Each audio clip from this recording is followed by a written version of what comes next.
fellow citizens, at this hour, American and coalition forces are in the early stages of military operations to disarm Iraq, to free its people, and to defend the world from grave danger.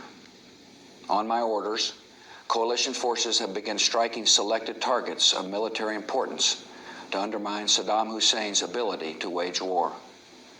These are opening stages of what will be a broad and concerted campaign. More than 35 countries are giving crucial support, from the use of naval and air bases to help with intelligence and logistics to the deployment of combat units. Every nation in this coalition has chosen to bear the duty and share the honor of serving in our common defense. To all the men and women of the United States Armed Forces now in the Middle East, the peace of a troubled world and the hopes of an oppressed people now depend on you. That trust is well placed. The enemies you confront will come to know your skill and bravery. The people you liberate will witness the honorable and decent spirit of the American military. In this conflict, America faces an enemy who has no regard for conventions of war or rules of morality. Saddam Hussein has placed Iraqi troops and equipment in civilian areas, attempting to use innocent men, women, and children as shields for his own military, a final atrocity against his people. I want Americans and all the world to know that coalition forces will make every effort to spare innocent civilians from harm. A campaign on the harsh terrain of a nation as large as California could be longer and more difficult than some predict. And helping Iraqis achieve a united, stable, and free country will require our sustained commitment.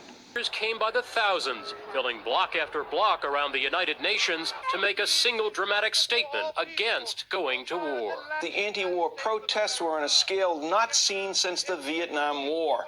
Millions around the globe marched this past weekend. More than 1 million people jammed into Trafalgar Square to protest U.S. plans for war in Iraq.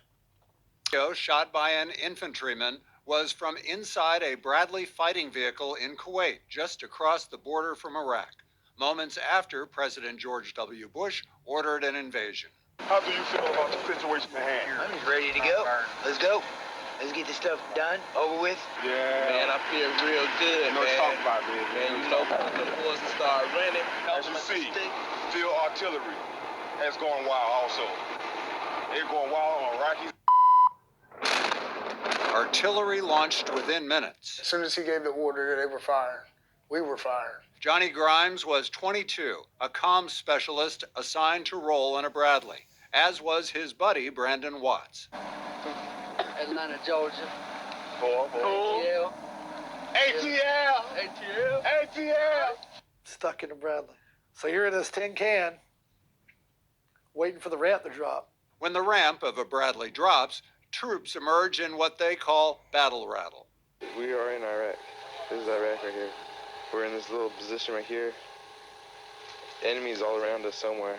Watts says the first days of the invasion were comparatively quiet until they got to the Euphrates River and then the airport in Baghdad. That first round went off and hit that tank, hit that truck, I was looking right at it, and it turned night to day instantly. It was deadly and at times grisly.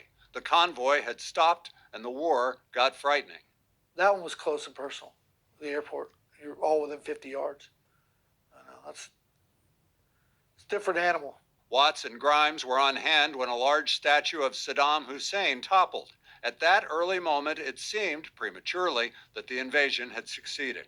Into the city, and then we thought the war was over. And we celebrated, and we'd won the war, eating ice cream. And I thought they would hate us, but they didn't. You know, they didn't start hating us until we stayed.